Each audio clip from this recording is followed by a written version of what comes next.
7월 월상 예배에 올라오신 우리 성도님들 가운데 하늘의 신령한 은혜와 은총이 넘치시기를 축복합니다. 특별히 지난 6개월 동안 2020년 시작한 지가 그제 같은데 벌써 6개월이 지났습니다. 코로나19로 인해서 이렇게 저렇게 막 정신없이 또 흔들리다 보니까 전반기가 훅 하고 지나갔습니다. 그렇지만 무탈하게 어려운 중에도 여기까지 인도하신 주님께 감사드리고, 이번 또 한 달뿐만 아니라 남은 6개월 그리고 남은 여생 하나님의 장중에 우리 성도님들 가정 지켜주시고 보호해 주시고 인도해 주실 줄 믿습니다. 우리 그런 기대를 가지고 잠언서 14장 우리 첫 번째 시간입니다. 14절까지 함께 보도록 하겠습니다. 금방도 말씀드렸습니다. 그 코로나19 사태로 인해서 원치 않게도 누구도 어떤 사람도 예측하지를 못했습니다.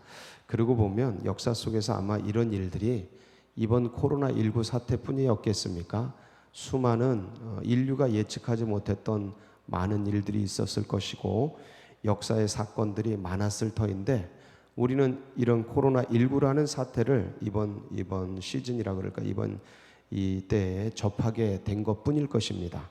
수많은 일들이 있었는데 더 큰 일들도 많았겠죠. 그런데 인류는 다 이겨왔습니다. 이것도 우리 하나님께서 이기게 하실 것입니다. 근데 분명한 것은 어떤 사건 속에는 양날의 검 같은, 그러니까 하나의 고난은 양날의 검같이 찾아옵니다. 한 날은 살리는 날이고 한 날은 죽이는 날입니다. 그래서 살리는 날을 보면 이 고난과 이 재앙과 이 아픔을 통해서 우리에게 미래를 주려 하고 소망을 주려 하고 다시 주님께로 돌아가게 하고 복음으로 돌아가게 하고 말씀으로 돌이키게 하는 그런 어떤 채찍, 가르침, 훈계, 교훈, 그러한 고난, 그러한 사태, 그러한 문제로 받아들이는 나라, 민족, 영혼, 가정들은 흥하게 될 것입니다. 그러나 이것이 이런 하나님의 거룩한 뜻을 알지 못한 채 그냥 또 자기 길을 가고 세상 길을 가고 이런 어떤 세속의 길들을 계속 걸어간다면 그것이야말로 망하는 길이고 저주의 길이고 하나님의 심판의 길이고 죽이는 칼날이 될 것이어서, 다만 바라는 것은 우리 모두가 또 이 나라 민족이 이렇게 주어져 있는 이 큰 코로나19라는 사태 속에서 자신들을 돌아보고 하나님의 거룩한 뜻을 잘 분별해서 그 길을 가는 그런 계기가 되기를 간절히 원합니다. 중요한 것은 이런 전환기라 그래요. 뭔가 확 변하는 거죠. 근데 제 일생에서 이렇게 큰 변화는 처음 접하는 것 같습니다. 그러니까 한 개인, 가정, 교회, 나라, 민족, 세계, 열방 전체가 한꺼번에 이토록 급격하게 변하는 사건은 저도 처음 접하는 것 같습니다. 그래서 우리 모두가 어떤 면에서는 좀 낯설고 예측하지 않은 일이기 때문에 좀 혼돈스러운 그런 경향들이 다들 있습니다. 저도 그렇고. 그런데 이때에 흔들리지 않는 것들을 붙들고 대응하면서 응전하면서 가야 할 것입니다. 흔들리지 않는 게 뭐죠? 온 세상이 다 흔들리는데 흔들리지 않는 유일한 것이 있습니다. 하나님의 말씀, 영원한 말씀, 이거 붙드는 것입니다. 그래서 그게 가장 지혜로운 길이다. 오늘도 이제 그 얘기하는 거예요.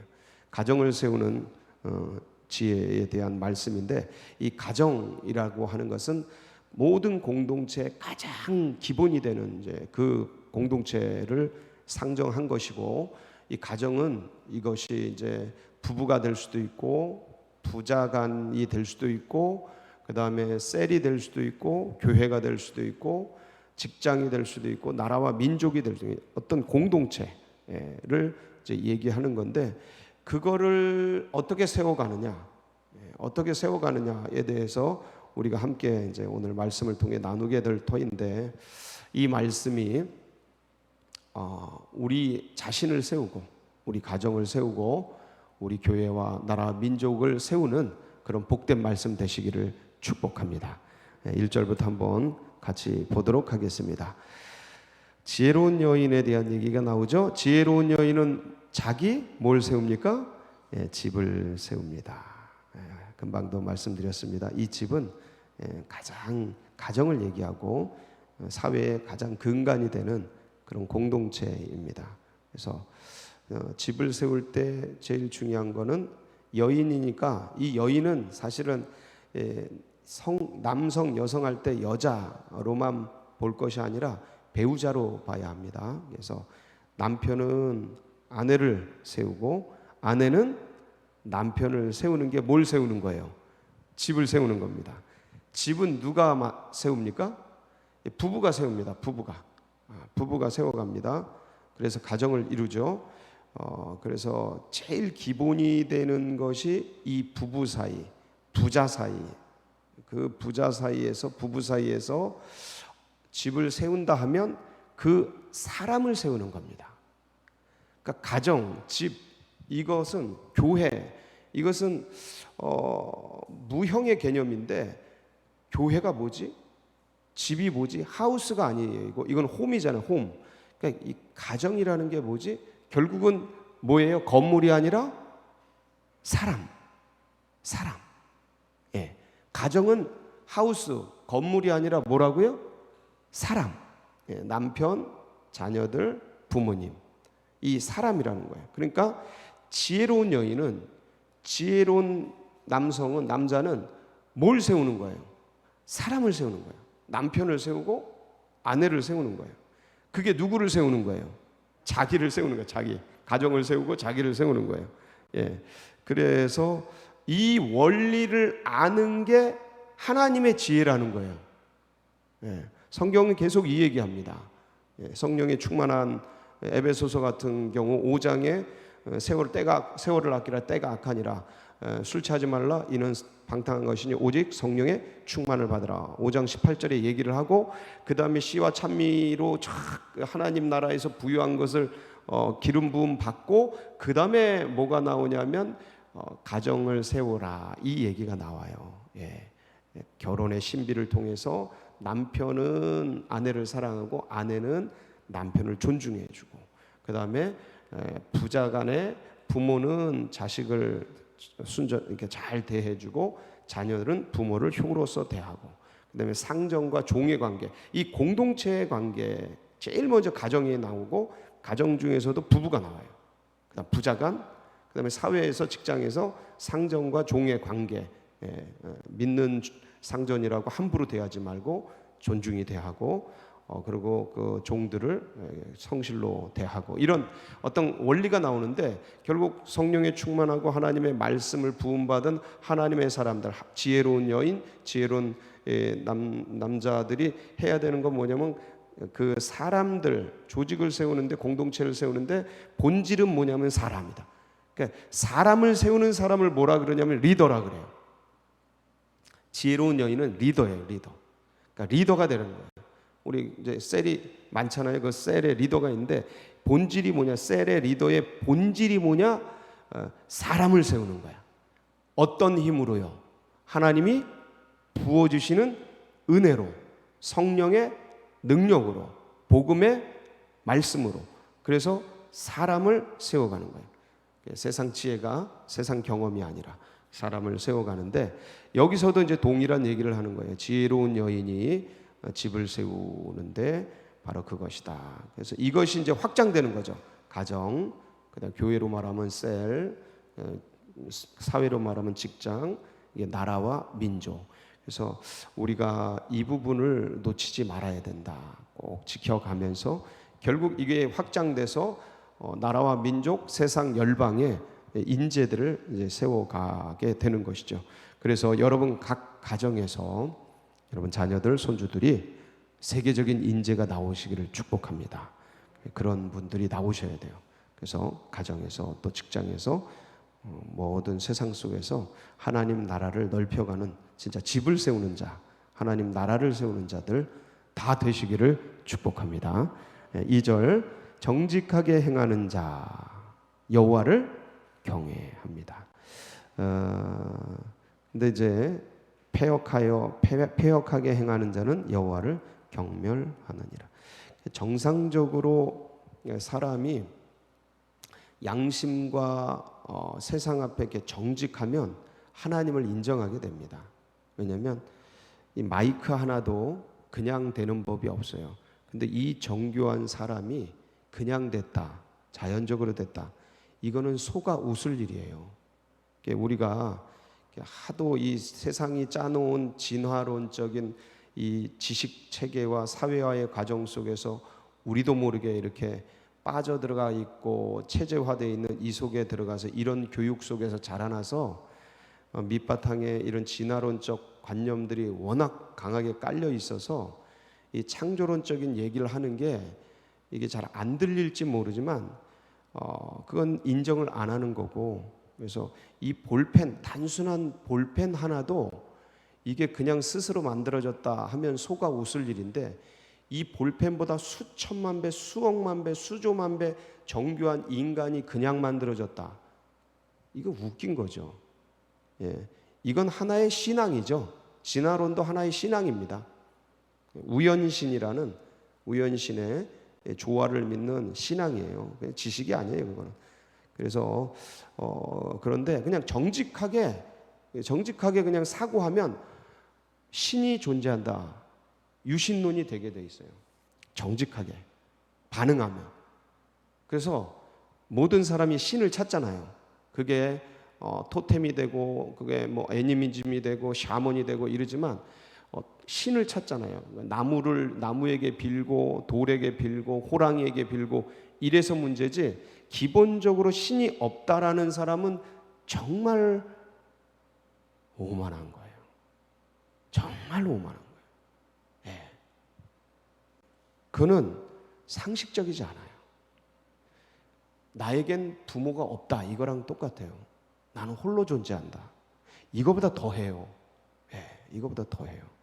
그러니까 부모를, 자기를 존재케 한 존재자들을 부정하는 사람이니, 그 사람이 아무리 학자가 되고 교수가 되고 뭐 어떤 사자가 된다 할지라도 자기의 본질을 모르니 그게 어디 지혜로운 사람이라고 말할 수 있겠습니까? 근데 부모 없이 내가 있다라고 말하는 것보다 더 우습고 무식한 말이 하나님 없이 인간이 있다, 창조주 없이 존재한다, 이거예요. 이건 정말 상식적이지 않아요. 그래서 그러니까 우리가 어떤 신앙적인 하나님, 예수 그리스도 이거 아니래도 그냥 양심 앞에 정직한 자는 신을 인정하게 돼 있어요. 제 말이 혹시 이해가 안 되십니까? 다 이해되시죠? 그럼요. 예, 그럼요. 정상적으로 그렇게 돼 있습니다. 그래서 이 성경이 왜 여호와를 경멸한다, 신을 경멸한다라고 하냐면 그 사람이 패역하기 때문에 그렇다라는 거예요. 예, 패역하기 때문에 마음이 오만하고 교만하고. 그래서 그러지 말고 편안하게 이 세상을 인정하고 정말 순응하면서 살아가면 이렇게 자연스럽게 하나님을 인정하고, 그리고 하나님의 그 어떤 정직성을 우리 인간에게 다 부어주셨습니다. 그걸 따라가면 그렇게 선하게 살 수 있죠. 3절 보면 미련한 자는 뭐예요? 교만해요. 그래서 이 교만, 자만, 이게 2절하고 연결이 돼 있어요. 하나님을 부정하는 사람들은 미련한 길을 가게 돼 있고 교만하게 됩니다. 그래서 꼭 모든 사람들이 주님 앞에 와서 주님이 주시는 이 행복과 은혜를 다 누렸으면 좋겠어요. 예. 저는 그냥 어떤 신앙의 길을 걸어라 막 이런 것보다 그냥 하나님의 길을 따라가라, 이렇게 얘기하고 싶어요. 하나님의 길을 따라가라. 그게 인간에게 가장 행복한 길이다. 그거를 왜냐하면 그분이 우리에게 가장 베스트의 행복의 길을 주시니까 그러려고 우리를 존재케 하신 거거든요. 그래서 그 싸울 일이 아니고 거부할 일이 아니고 자연스럽게 따라가면 가장 큰 은혜가 됩니다. 행복하고. 여러분 행복하시죠? 네, 그럼요. 그러니까 우리가 신앙이라는 기독교라는 그 관념 속에 사로잡히면 바리새인이 돼요. 그거는 인간이 만든 절차적인 거예요. 이건 시대마다 다 변해요. 예, 교회사를 공부해 보면 이 의전과 예식이 수없이 변해 왔어요. 절대적인 게 아니에요. 이런 건 다 껍데기지. 신앙의 본질은 하나님 만나는 거예요. 예, 그분과 교제하는 거예요. 신적 교제예요. 일반 인문학적 언어로 하면 신과 교제하는 거예요. 얼마나 행복하고 좋은데요. 예. 근데 그 신을 찾다 보니까 이 존재하잖아요. 우리가 이게 뭐가 있잖아요. 그러니까 그분이 창조주가 되시는 거죠. 신이라는 게 무소불위하고 전지전능하니까 둘일 필요가 없고, 신 개념을 인정한다면 음양, 뭐 조화 이런 걸 따질 필요가 없이 신이 전지전능하고 무소부재하다면 둘일 필요가 없는 거예요. 하나면 되는 거예요. 그러니까 유일신이 상정되고, 그 유일신은 이게 우리가 뭐가 존재하잖아요. 이런 게 존재하잖아요. 그러니까 존재자를 존재케 하는 창조주가 되는 거예요. 네, 창조주. 그러니까 그런 거. 그리고 우리 안에, 인간 안에 뭐가 있어요? 인격이 있잖아요. 그러니까 그분이 인격이 있으신 분이에요. 인격신. 창조주고 인격신이고, 이 썩어가고 죽어가고 무너지는 세상 속에서 우리를 구원해 줄 구원주고. 이거 따져보니까 누가 나오는 거예요? 예수 그리스도가 나오는 거예요. 이거는 그냥 진짜 만들어진 게 아니고 다른 게 만들어진 거예요. 이건 그렇게 인간들이 그냥 상정하면 따라가면 바로 그게 나오죠. 그래서 그걸 따라가는 사람들이 지혜다, 지혜자다, 그런 얘기하면 딱 맞습니다. 그런 모든 분들이, 온 세상 사람들이 다 그랬으면 좋겠어요. 우리 교회에 뭐 나와라 안 나와라 이걸 넘어서 다 하나님을 섬기는, 모두가 하나님을 섬기는 그런 세상 되었으면 좋겠다. 4절, 소가 없으면 구유는 깨끗하려니와 소의 힘으로 얻는 것이 많으니라. 예. 이 소라는 것은 어떤 거냐면, 글쎄요, 사건, 새로운 도전 이런 것이 될 수 있어요. 예. 이게 진짜 소, 예. 음매하는 암소, 뭐 젖소 이런 소도 맞아요. 근데 요거는 소를 데려와서 생기는 많은 일들이 힘들고 어려워서 소 안 키워 이렇게 하면은 뒤에 나오는 소의 힘으로 얻는 것이 밭 갈고 인간이 하기 힘든 그런 거 옮기고 하는 모든 것들을 하지 못하게 되는 거예요. 그러니까 소를 통해 얻는 것이 많은데 그거를 못하는 거죠. 차 사고 나면 무서워, 이렇게 할 수 있는데, 차를 운전하고 배워서 얻어지는, 창출되는 내 인생의 어떤 부가가치라 그럴까, 그게 굉장히 많아요. 차가 없던 것보다. 그래서 이게 어떤 면에서는 새로운 도전이에요. 새로운 도전, 새로운 일, 어떤 프로젝트, 사건. 그래서 그런 것들을 여러분이 세월이 가면 이런 걸 자꾸 안 하게 돼요. 그대로 이미 세팅된 걸 자꾸 살아가게 돼 있는데, 근데 뇌세포와 이 생각세포 이런 게 깨어나고 또 치매 예방하고 이런 게 좋은 건 뭐냐면 새로운 일들을 하는 겁니다. 이번 7월 달에 새로운 걸 한번 계획해 보시고 그거 한번 도전해 보세요. 새로운 책을 읽는다든가, 아니면 글쎄요, 뭐가 될지 모르겠어요. 다 각자 상황이 다르니까. 근데 뭐 어떤 분들은 술을 자수를 놓는다든가, 안 해봤던 것들을 한번 해보는 거예요. 피곤해요. 시간도 들여야지, 모두 있지. 근데 그걸 통해 얻어지는 유익들이 있어요. 그거 정말. 그리고 이제 내 생활적인 것도 그렇고 하나님 나라를 위해서, 교회를 위해서 안 해봤던 그 일들을 한번 해보셔요. 그러면 영적으로 지경이 넓어지고 깊어지게 됩니다. 그런 일들 두려워하지 마시고요. 자꾸 도전하시고 함께 해 나가시면 그 내가 새롭게 도전한 그 소를 통해 얻어지는 유익이 많게 되시기를 축복합니다. 그리고 신실한 증인은 거짓말을 아니하여도, 그럼요, 진실해야 되죠. 6절, 거만한 자는 지혜를 구하여도 얻지 못하고. 이 거만과 교만과 오만, 이게 뭐냐면 하나님보다 높아지거나 낮아지는 건데, 특히 이런 거는 우월감이에요. 우월감. 근데 이런 것 속에서는 거품이 껴있기 때문에 하나님의 나라, 하나님의 길, 하나님의 지혜가 안 보여요. 안 보여요. 보일 수가 없어요. 그 하나님의 지혜를 구할 수가 없죠.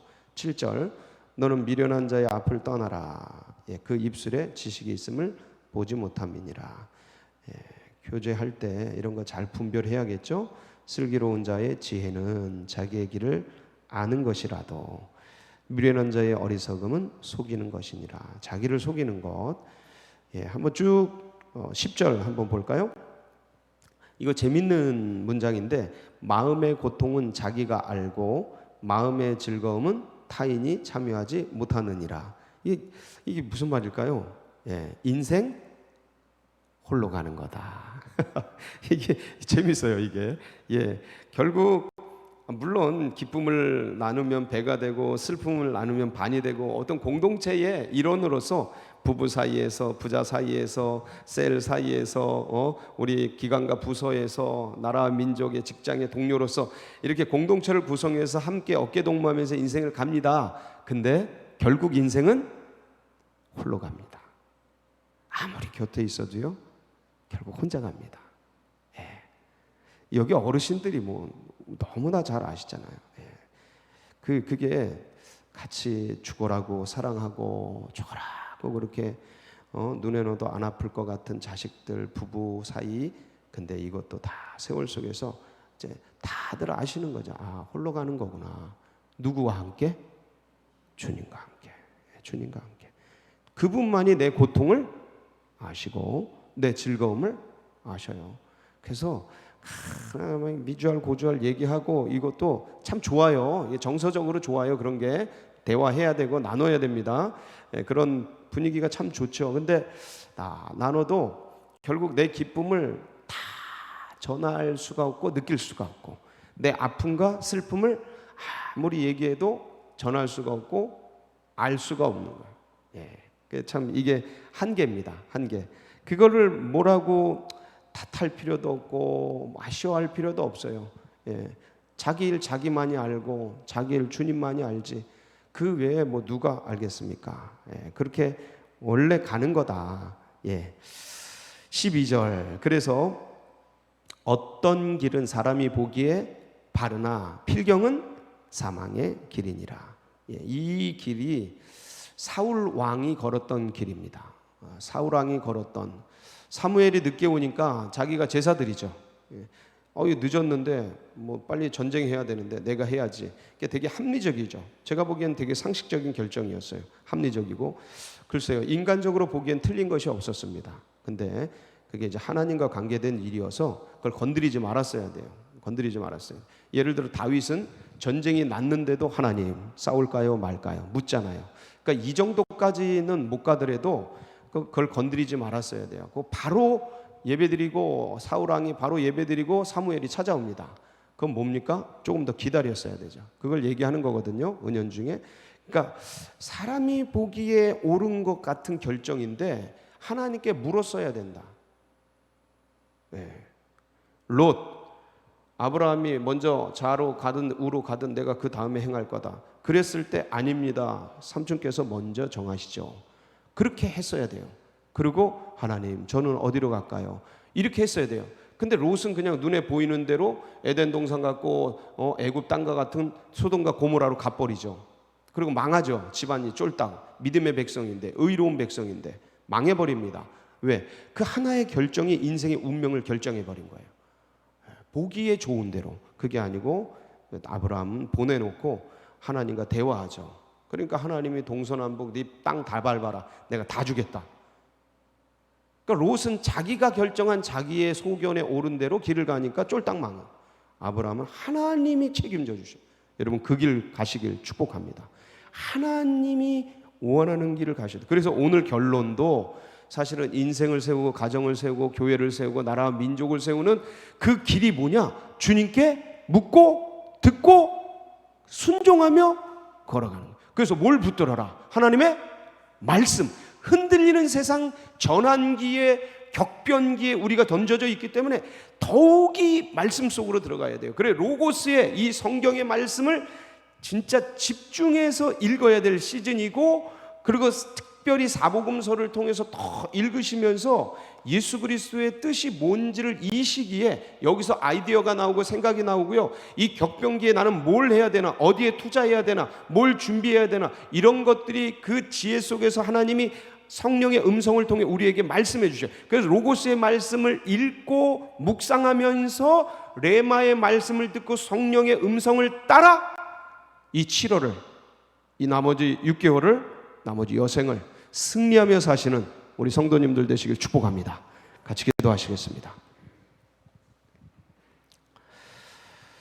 예, 이제 7월 또 이제 시작합니다. 하나님의 은혜가 이제 풍성하시길 바라고, 이런 은혜와 사랑이 다음 세대들에게도 흘러가고 새 가족들의 가슴속에 새겨지도록 위해서 기도해 주시고, 흔들리는 이 나라 민족 세계 열방 하나님께서 긍휼을 베풀어 주시고 복음으로 말씀으로 돌아오도록 특별히 기도해 주시고, 우리 교회는 이러한 때에 정말 잠재력이 풍성한 교회입니다. 그래서 하나님의 나라를 위해서 꿈을 이루어드리는, 하나님의 비전을 이루어드리는 그런 교회, 마중물 교회 되도록 위해서 기도하시고, 여러분 각자의 기도 제목 붙들고 주여 한번 부르고 기도하며 나갑니다. 부르짖습니다.